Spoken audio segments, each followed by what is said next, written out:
Salam dari Aceh, Pak Prabowo. Kali ini saya ingin kembali merekomendasikan buku untuk Bapak. Dari buku yang akan saya rekomendasikan ini, kita belajar bahwa pendekatan militer tidak akan pernah berhasil dilakukan di Aceh. Kita bisa membaca itu lewat buku karya H.C. Zengraf. Dia salah seorang anggota militer di masa perang kolonial Belanda di Aceh. Terjemahan buku ini dilakukan oleh Abu Bakar dengan judul Aceh.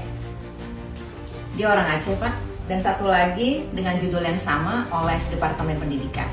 Tapi saran saya baiknya Bapak membaca buku terjemahan Abu Bakar karena kaya sekali dengan catatan kaki dan juga Bapak akan bisa belajar memahami karakter dan landscape Aceh. Kalau Bapak masih belum yakin bahwa pendekatan militer tidak pernah berhasil di Aceh, Bapak juga saya sarankan untuk membaca buku Perang Kolonial Belanda di Aceh. Perang kolonial Belanda di Aceh adalah perang paling lama dan paling berdarah dalam sejarah militer Belanda di Nusantara, hampir 70 tahun. Jika Bapak masih belum yakin, ada satu buku yang ditulis untuk memperingati 75 tahun TNI.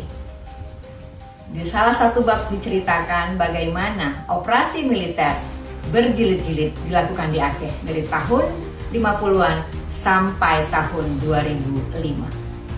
Dan pendekatan militer membuktikan tidak pernah berhasil dilakukan di Aceh. Salam literasi, salam tangguh dari Aceh.